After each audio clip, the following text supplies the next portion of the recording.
Hello friends, welcome to Future Goals. आज हम पढ़ेंगे महासागरीय जलधाराओं के बारे में। महासागरीय जलधाराएं क्या हैं, इनके बारे में जानेंगे। आइए देख लेते हैं महासागरीय जलधारा।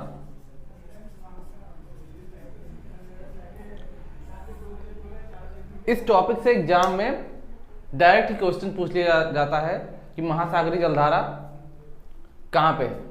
ठीक है, पृथ्वी में कहाँ पर है, इस हिसाब से पूछ लिया जाता है। और ये पूछ लिया जाता है, महासागरीय धारा दो होती हैं, ठंडी और गर्म। तो ठंडी है कि गर्म है। ठीक है, आइए देख लेते हैं पहले जलधारा है क्या। जैसे कि जो सागरीय जल होता है, समुद्री जल होता है, वो जब निश्चित दिशा में बहता है और निश्चित वेग के साथ, तब इसी को जलधारा नाम दे देते हैं। धारा, जलधारा नाम से ही पता चल रहा है। जैसे ये नदी है, अगर ये दो हिस्सों में बट जाती है, दो हिस्सों में बहने लगती है, तो इसी को हम, एक ये धारा हो गई, एक ये। ठीक है, तो आइए समझते हैं। जलधारा जो है, हमने बताया ये निश्चित वेग के साथ और निश्चित दिशा में बहती है। एक किसी दिशा में बह रही है तो उसको जलधारा कह दिया गया है। ठीक है, और जब हम समुद्र में जो पानी होता है उसको पता नहीं कर पाते हैं कि किस तरफ इसका बहाव है, तो इसको हम क्या बोल देते हैं, ड्रिफ्ट। ड्रिफ्ट, ठीक है, इसको ड्रिफ्ट बोल देते हैं, यानी प्रवाह। ठीक है, तो आइए देखते हैं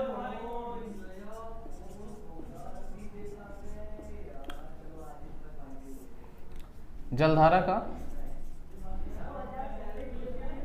निर्माण कैसे होता है। जलधारा का निर्माण ढाल में परिवर्तन के द्वारा होता है।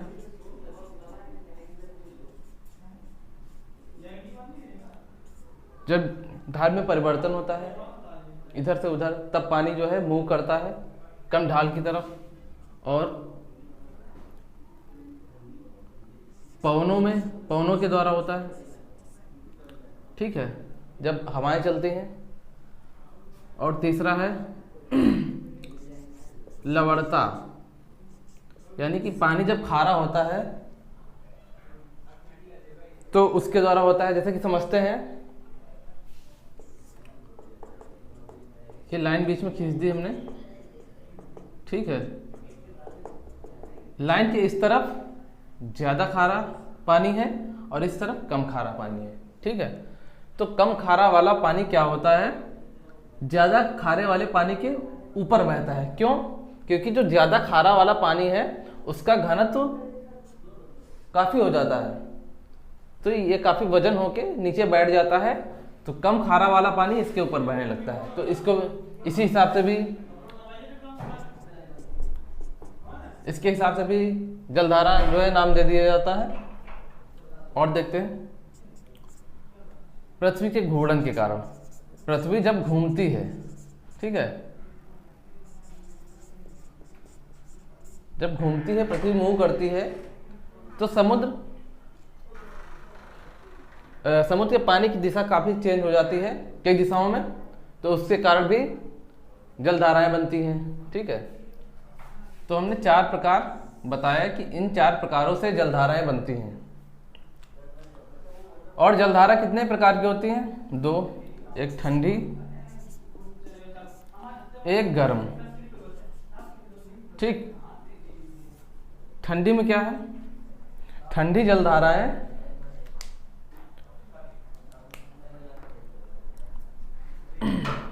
ध्रुवों से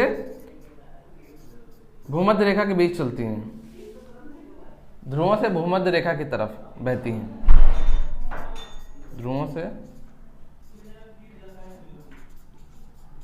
भूमध्य रेखा की ओर बहती हैं। ठीक है, तो ये कैसी जलधारा होती है, ठंडी। और जो भूमध्य से दूर जाती हैं,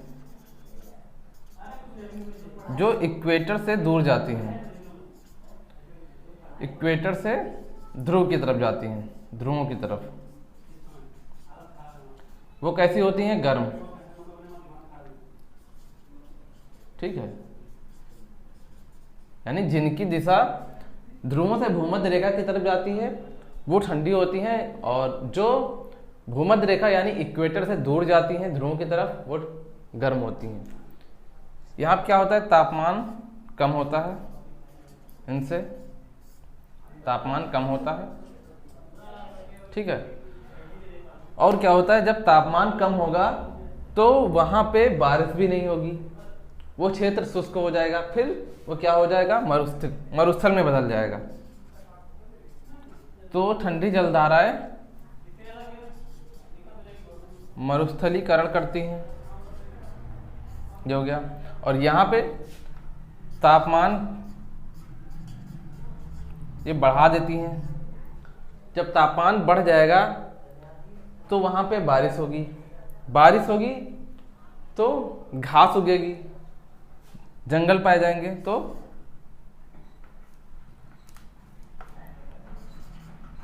घास के मैदान पाए जाएंगे।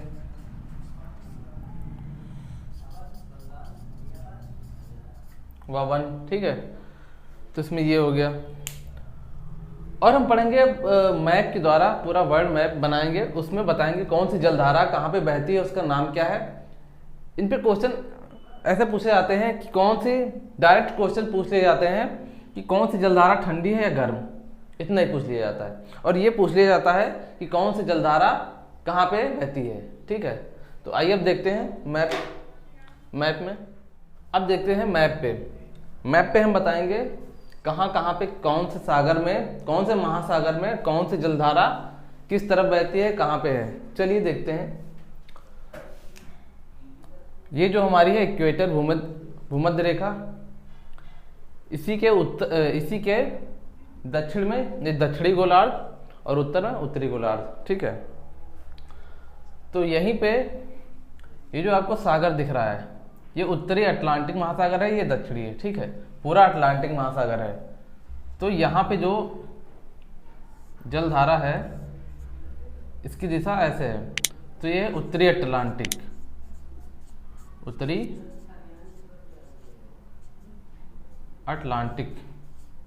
जलधारा। ठीक है, उत्तरी अटलांटिक जलधारा है। पानी यहाँ का इस दिशा की तरफ मुंह होता है। ठीक है, फिर यहीं से ये जलधारा आते आते फिर ये पानी की दिशा ऐसे हो जाती है यहाँ पे। तो ये कौन सी जलधारा है? इसका नाम है फ्लोरिडा की जलधारा, फ्लोरिडा की जलधारा। ठीक है, फिर यहीं पर ये उत्तरी अमेरिका है, फिर एक धारा ऐसे बहती है। ये कौन सी जलधारा है? ये है गल्फ स्ट्रीम।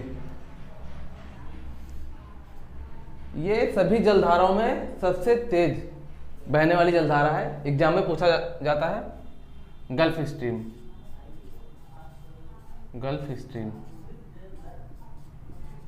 ठीक है, गल्फ स्ट्रीम है। और फिर यहाँ ये जो आपको दिख रहा है ये ग्रीनलैंड है, यहीं इसके बीचों बीच में एक धारा ऐसे आती है, इसका नाम है लेब्राडोर। आपको बता दें ये भूमध्य रेखा है। ठीक है, तो ध्रुवों से जो भूमध्य रेखा की तरफ आएगी वो ठंडी जलधाराएं होंगी, हमने बताया था, और जो दूर जाएंगी वो कैसी होंगी? वो गर्म होंगी। जैसे कि ये जलधाराएं गर्म जलधाराएं हैं। ठीक है, ये अक्षांश रेखा से दूर जा रही हैं। किस तरफ जा रही हैं? भूमध्य रेखा की तरफ, ध्रुवों की तरफ। ठीक है, और ये ध्रुवों से किस तरफ आ रही है? लेब्राडोर की अक्षांश रेखा की तरफ, इसलिए ये ठंडी जलधारा है और ये दोनों जलधाराएं गर्म जलधाराएं हैं। ठीक है, और ये भी गर्म होगी, ये उत्तरी अटलांटिक। ठीक है, ये भी गर्म होगी। और फिर हमने बताया था जहाँ पे इसके बहाव को डिसाइड ना किया जा सके, ना पता लगाया जा सके कि ये पानी किधर बह रहा है, तो क्या कहेंगे, ड्रिफ्ट। यहाँ पे क्या है, ड्रिफ्ट है, यानी कि प्रवाह। और फिर यहाँ से इसके ऊपर से एक जलधारा आती है, उसका नाम है नार्वे जलधारा। ठीक है, ये है नार्वे की जलधारा। ठीक, नार्वे जलधारा। और फिर क्या होता है, फिर एक इधर जाती है, ये किसकी है, केनारी की जलधारा।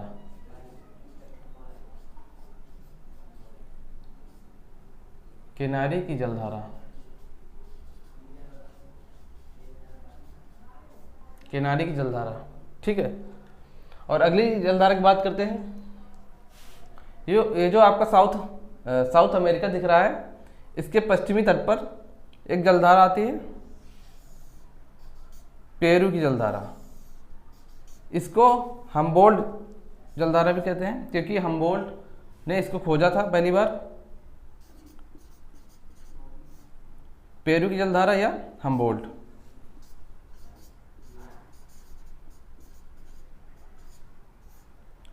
यह ठंडी जलधारा है, क्योंकि ये अक्षांश रेखा की तरफ आ रही है ध्रुवों से, तो ठंडे होने के कारण क्या होता है कि यहाँ पर वर्षा भी कम होती है, इसलिए ये क्षेत्र काफ़ी शुष्क है और मरुस्थल में तब्दील हो गया है। ठीक है, और फिर यहाँ से एक जलधारा आती है, यह है ब्राज़ील की जलधारा। ठीक है,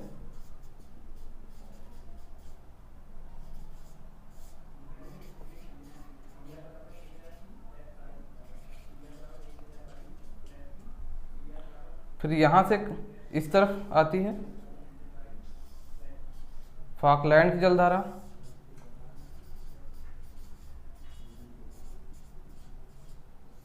ठीक है, और इसके बीचों बीच ये जो अटलांटिक महासागर है, यहाँ पर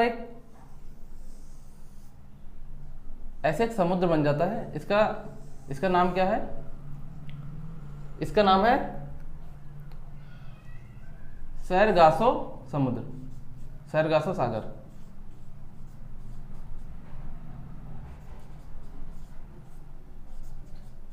क्वेश्चन ये पूछा जा सकता है कि ऐसा कौन सा सागर है जिसकी सीमा किसी भी महाद्वीप से या किसी भी तट से नहीं लगती है, तो वो कौन सा है, सैरगासो सागर। ठीक है, अब आइए और देखते हैं।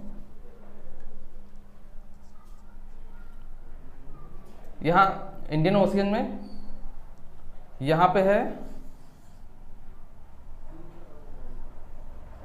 यहाँ पे एक द्वीप है, फिर यहाँ से जलधारा आती है, एक ऐसे मुड़ जाती है, एक ऐसे। ये मेडागास्कर द्वीप है, और इस जलधारा का नाम है अगुलहास जलधारा। और ये कौन सी है, ये मोजाम्बिक है।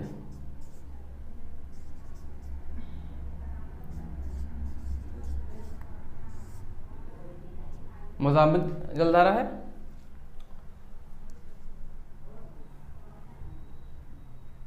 और यहाँ पे एक जलधारा आती है ऐसे,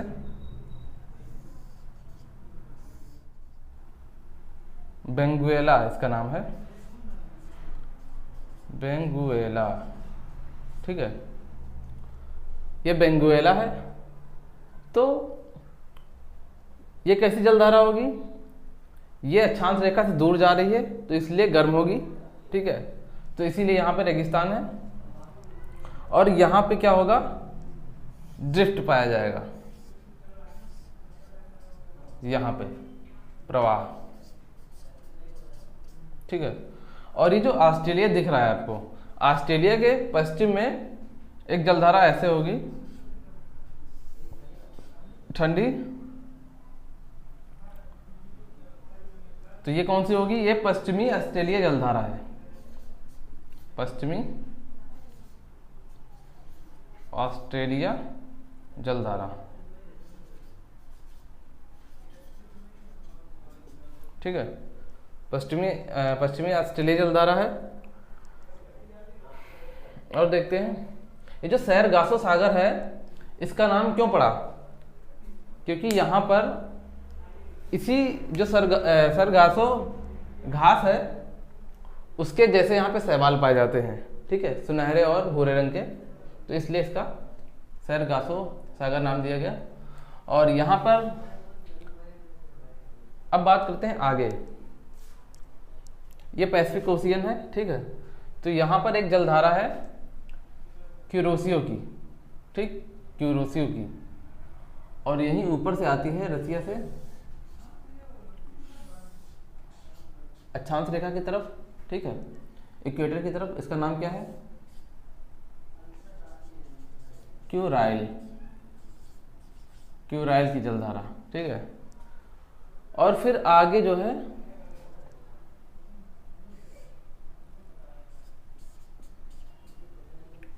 आगे यहाँ पर, क्योंकि ये जो रसिया यहाँ खत्म हो रहा है, फिर आगे जो क्या होगा, नॉर्थ अमेरिका आ जाएगा। तो इसका पार्ट इस तरह समझ लेते हैं, यहाँ पे है, यहाँ पे प्रवाह है, ड्रिफ्ट है, ठीक है। उसके बाद एक जलधारा ऐसे आएगी, उत्तरी अमेरिका के पश्चिमी तट पर ऐसे जलधारा आएगी। इसका नाम क्या होगा, इसका नाम होगा कैलिफोर्निया की धारा,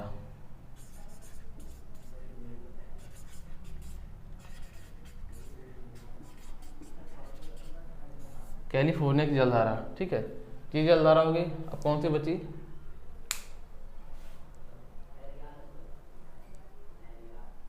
लगभग सारी हो गई हैं, ठीक है। तो हमने बताया, एक बार फिर से देख लेते हैं क्वेश्चन कैसे पूछता है। क्वेश्चन ये पूछता है कि गल्फ स्ट्रीम कहाँ पर बहती है, तो पूछेगा अटलांटिक महासागर में, इंडियन ओशियन दे रखा होगा, आर्कटिक दे रखा होगा, ठीक है। इसी तरीके से दे रखा होगा, आपको बताना होगा इंडियन ओशियन में बहती है। और ये पूछेगा गल्फ स्ट्रीम किस तरीके की धारा है, गर्म या ठंडी, क्योंकि ये अक्षांश रेखा से दूर जा रही है, ध्रुवों की तरफ जा रही है, यानी कि इक्वेटर से भूमध्य रेखा से ध्रुवों की तरफ जा रही है, तो कैसी होगी, गर्म जलधारा, ठीक है, ये पूछता है। और गल्फ स्ट्रीम जितनी भी धारा है उनमें सबसे तेज बहने वाली जलधारा है। और ये हमने बताया पेरू की जो जलधारा है, पेरू की, इसको हम्बोल्ट जलधारा भी कहते हैं, क्योंकि इसको हम्बोल्ट ने सबसे पहले खोजा था, ठीक है।